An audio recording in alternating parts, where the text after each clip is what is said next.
Hi friends, ನಿಮ್ಮ ಮನೋಮನೆ ಚಾನಲ್ಗೆ ಸ್ವಾಗತ.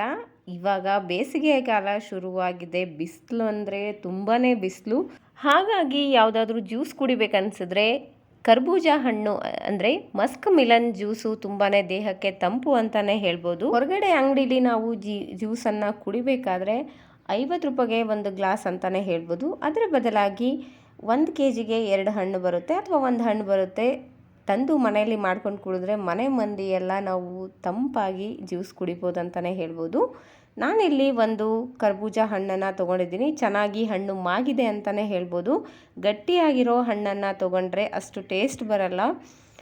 ಈ ಹಣ್ಣಿಗೆ ನಾವು ಯಾವುದೇ ಏಲಕ್ಕಿ ಪುಡಿ ಅಥವಾ ಯಾವುದಾದ್ರೂ ಫ್ಲೇವರನ್ನು ಆ್ಯಡ್ ಮಾಡೋ ಅವಶ್ಯಕತೆ ಇಲ್ಲ ಅಂತಲೇ ಹೇಳ್ಬೋದು. ಇದೇ ಹಣ್ಣಿಂದು ಒಂದು ಫ್ಲೇವರ್ ಕೊಡುತ್ತೆ, ಅದು ಮಾತ್ರ ತುಂಬಾ ಚೆನ್ನಾಗಿರುತ್ತೆ. ಹಣ್ಣು ಚೆನ್ನಾಗಿ ಮೆತ್ತಗಾಗಿ ಮಾಗಿರಬೇಕು, ಆವಾಗ ನೀವು ಜ್ಯೂಸ್ ಮಾಡಿಕೊಂಡು ಕುಡಿಬೇಕಾಗುತ್ತೆ.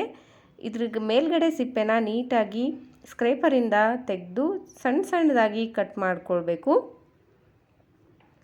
ಕೆಲವೊಬ್ಬರು ಕಲ್ಲಂಗಡಿ ಹಣ್ಣನ್ನು ಕಟ್ ಮಾಡ್ತೀವಲ್ಲ, ಆ ಥರ ಸಿಪ್ಪೆ ಸಮೇತನ ಕಟ್ ಮಾಡಿಕೊಂಡು ಒಳಗಡೆ ಹಣ್ಣನ್ನು ತೆಕ್ಕೋತಾರೆ. ಅದು ಹಣ್ಣು ತುಂಬಾ ವೇಸ್ಟ್ ಆಗುತ್ತೆ ಅಂತಲೇ ಹೇಳ್ಬೋದು. ಸ್ಕ್ರೇಪರ್ ಇದ್ದರೆ ಮನೇಲಿ ಸಿಪ್ಪೆ ತೆಗಿಯೋ ಬ್ಲೇಡ್ ಇದ್ದರೆ ಅದರಿಂದ ನೀಟಾಗಿ ಸಿಪ್ಪೆನ ತೆಕ್ಕೊಂಡು ಈ ಥರ ಒಳಗಡೆ ಇರೋ ಬೀಜ ಏನಿರುತ್ತೆ ಅದನ್ನೆಲ್ಲ ತೆಕ್ಕೊಂಡು ಸಣ್ಣದಾಗಿ ಹಣ್ಣನ್ನು ಕಟ್ ಮಾಡಿಟ್ಕೊಳ್ಳೋಣ.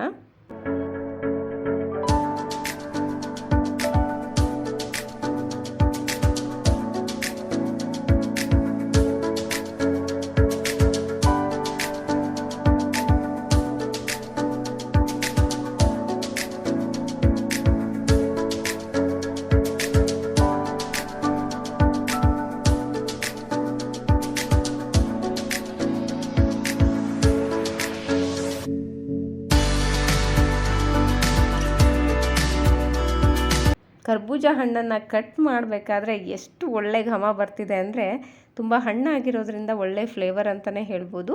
ಕಟ್ ಮಾಡಿರೋ ಹಣ್ಣನ್ನು ಒಂದು ಮಿಕ್ಸಿ ಜಾರ್ಗೆ, ಅಂದರೆ ನಾವು ಜ್ಯೂಸ್ ಏನು ಮಾಡ್ತೀವ ಆ ಮಿಕ್ಸಿ ಜಾರ್ಗೆ ನಾನಿಲ್ಲಿ ಹಾಕೋತಾ ಇದ್ದೀನಿ.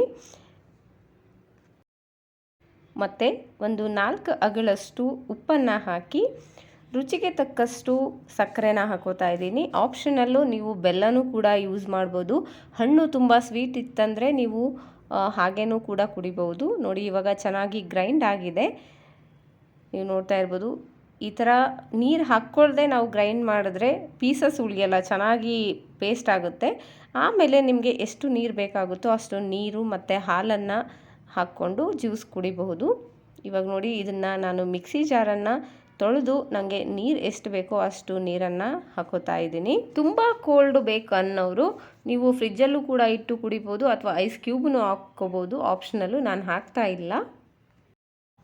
ಚೆನ್ನಾಗಿ ಮಿಕ್ಸ್ ಮಾಡ್ಕೊಂಡಿದ್ದಾದಮೇಲೆ ಇದಕ್ಕೆ ಮೊದಲೇ ನಾನು ಕಾಮಕಸ್ತೂರಿ ಬೀಜ ಅಂತಾರಲ್ವ, ಅದನ್ನು ನೆನೆ ಇಟ್ಕೊಂಡಿದ್ದೆ. ಇದು ಕೂಡ ದೇಹಕ್ಕೆ ಒಳ್ಳೆ ತಂಪಂತಲೇ ಹೇಳ್ಬೋದು. ಕರ್ಬೂಜ ಹಣ್ಣು ಕೂಡ ಈ ಬೇಸಿಗೆಗಾಲಕ್ಕೆ ಒಳ್ಳೆ ತುಂಬ ತಂಪು ಕೊಡುತ್ತೆ. ಆ್ಯಂಡ್ ಈ ಕಾಮಕಸ್ತೂರಿ ಬೀಜ ಕೂಡ ದೇಹಕ್ಕೆ ತಂಪು ಕೊಡುತ್ತೆ. ಗ್ಲಾಸಲ್ಲಿ ಸ್ವಲ್ಪ ಕಾಮಕಸ್ತೂರಿ ಬೀಜನ ಹಾಕಿ ಆಮೇಲೆ ನಾವು ಮಾಡಿಟ್ಕೊಂಡಿರೋ ಜ್ಯೂಸನ್ನು ಹಾಕ್ಕೊಂಡು ಕುಡಿತಾ ಇದ್ದರೆ ಆಹಾ, ಸ್ವರ್ಗ ಅಂತಲೇ ಹೇಳ್ಬೋದು. ಅಷ್ಟು ದೇಹ ತಂಪಾಗುತ್ತೆ ಆ್ಯಂಡ್ ಅಷ್ಟೇ ಟೇಸ್ಟಿಯಾಗಿರುತ್ತಂತಲೇ ಹೇಳ್ಬೋದು. ಪೈನಾಪಲ್ ಜ್ಯೂಸ್ ಬಿಟ್ಟರೆ ನೆಕ್ಸ್ಟು ಫ್ಲೇವರಲ್ಲಿ ಈ ಕರ್ಬೂಜ ಹಣ್ಣು ಅಂತಲೇ ಹೇಳ್ಬೋದು. ಅಷ್ಟು ಟೇಸ್ಟಿಯಾಗಿರುತ್ತೆ. ಈ ಬೇಸಿಗೆ ಕಾಲಕ್ಕೆ ಒಂದು ಒಳ್ಳೆ ತಂಪು ಪಾನೀಯ ಅಂತಲೇ ಹೇಳ್ಬೋದು. ಮಿಸ್ ಮಾಡದೆ ಈ ರೆಸಿಪಿನ ಮನೆಯಲ್ಲಿ ಟ್ರೈ ಮಾಡಿ ಹೇಗಾಗಿತ್ತು ಅಂತೇಳಿ ಕಮೆಂಟ್ ಮೂಲಕ ತಿಳಿಸಿ. ಇನ್ನೂ ಯಾರೆಲ್ಲ ನನ್ನ ಚಾನಲ್ಗೆ ಸಬ್ಸ್ಕ್ರೈಬ್ ಆಗಿಲ್ಲ, ಪ್ಲೀಸ್ ಸಬ್ಸ್ಕ್ರೈಬ್ ಆಗಿ. ಪಕ್ಕದಲ್ಲಿರುವ ಬೆಲ್ ಐಕಾನನ್ನು ಕ್ಲಿಕ್ ಮಾಡಿದ್ರೆ ನನ್ನ ಮುಂಬರುವ ಎಲ್ಲ ವಿಡಿಯೋಗಳ ನೋಟಿಫಿಕೇಷನ್ ನಿಮಗೆ ತಲುಪುತ್ತೆ. Thank you so much.